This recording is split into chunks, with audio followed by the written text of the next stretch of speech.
Today's Sunday, July 16th, 2023, and I'm going to keep reading from 1 Kings. This is chapter 5. So in the last chapter, kind of going over Solomon establishing his kingdom and how he's dividing the powers and who he's putting in charge, who the people are. And so this is just continuing right after that. And Hiram, king of Tyre, sent his servants unto Solomon, for he had heard that they had anointed him king in the room of his father, for Hiram was ever a lover of David. And Solomon sent to Hiram, saying, Thou knowest how that David my father could not build an house unto the name of the Lord his God for the wars which were about him on every side, until the Lord put them under the soles of his feet. But now the Lord of my God hath given me rest on every side, so that there is neither adversary nor evil occurrent. And behold, I purpose to build an house unto the name of the Lord my God, as the Lord spake unto David my father, saying, Thy son, whom I will set upon thy throne in thy room, he shall build an house unto my name.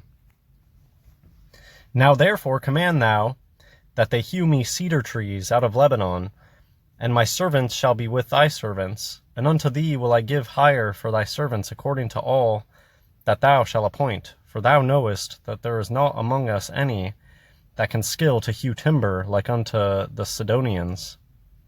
And it came to pass, when Hiram heard the words of Solomon, that he rejoiced greatly, and said, Blessed be the Lord this day, which hath given unto David a wise son over this great people. And Hiram sent to Solomon, saying, I have considered the things which thou sentest to me for, and I will do all thy desire concerning timber of cedar, and concerning timber of fir. My servants shall bring them down from Lebanon unto the sea, and I will convey them by sea in floats unto the place that thou shalt appoint me, and will cause them to be discharged there, and thou shalt receive them, and thou shalt accomplish my desire in giving food for my household.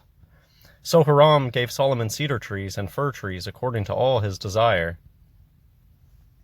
And Solomon gave Hiram 20,000 measures of wheat for food to his household, and 20 measures of pure oil. Thus gave Solomon to Hiram year by year.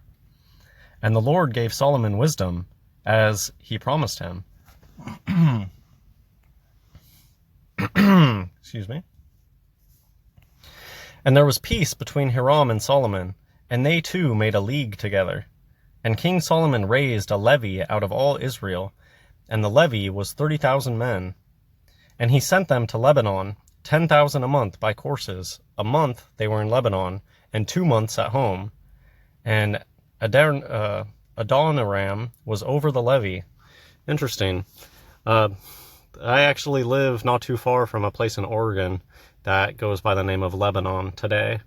And Lebanon was known for giant trees, and Oregon is just full of trees, and they grow very easily here.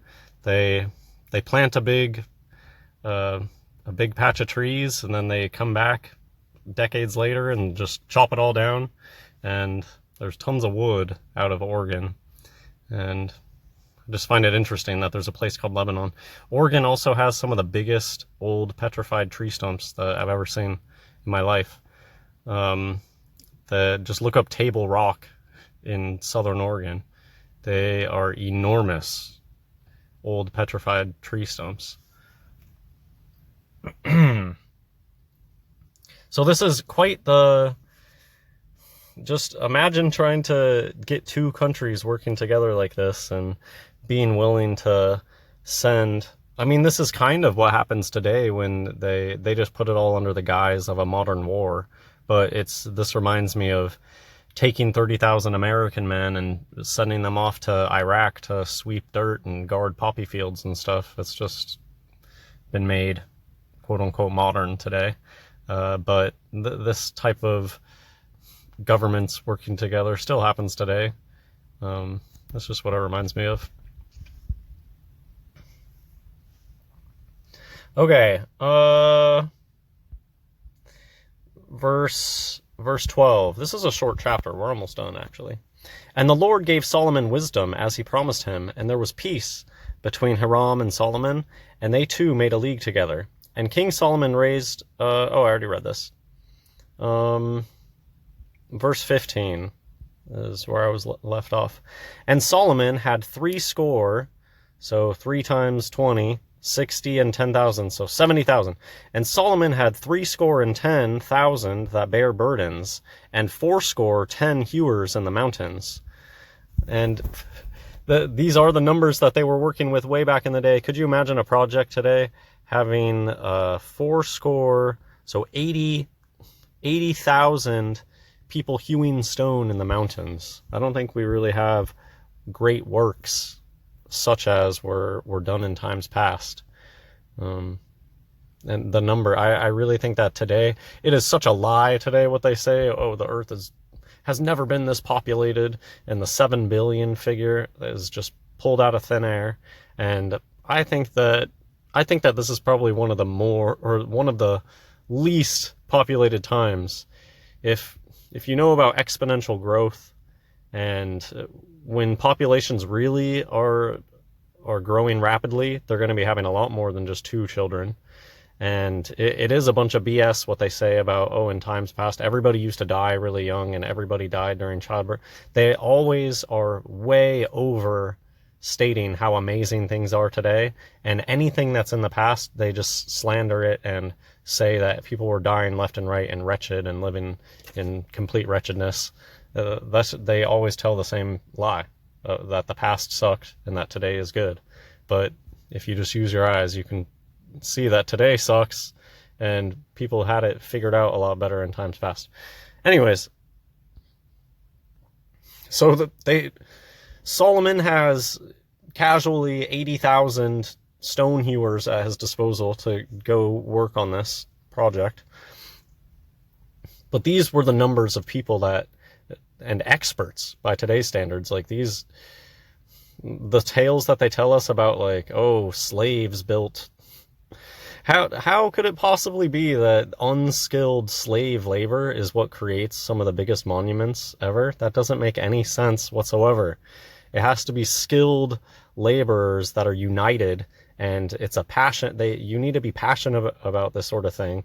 You don't create just breathtaking, highly ornamented things using slave labor. Those are skilled craftsmen and labor of love and advanced skills.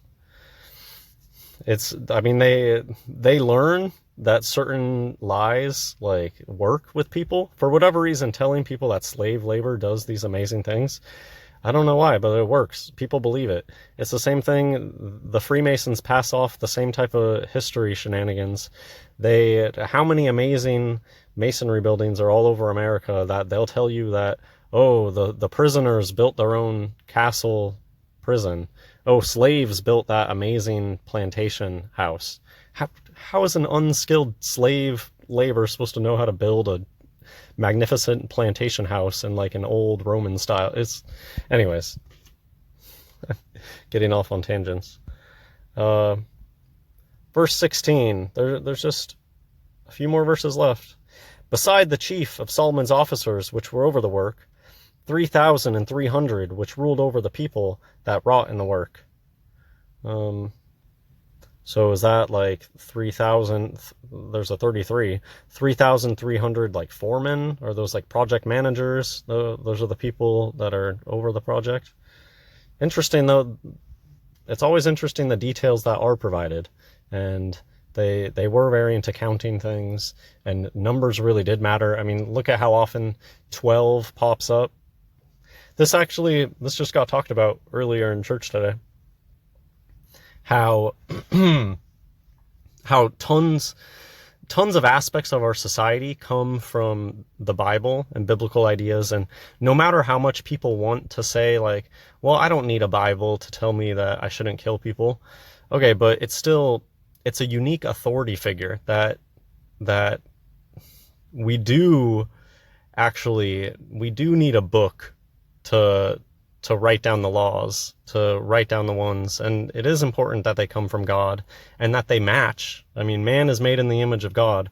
It's reassuring to me that when God did give 10 rules to Moses on the mountain, that they're rules that make sense. Like, people, they get this megalomania thing out of, well, I don't need, it shouldn't be surprising to you that the rules that God gave us make sense to us. And you may feel like you could have come up with that without that. That doesn't take away from the fact that these are important rules.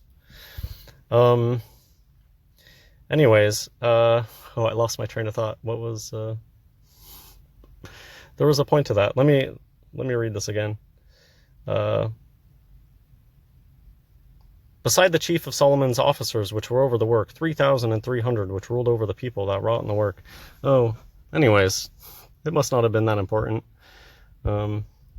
If it comes to me, I'll say it again. And the king commanded, and they brought great stones, costly stones, and hewed stones to lay the foundation of the house. And Solomon's builders and Hiram's builders did hew them, and the stone squares. So they prepared timber and stones to build the house.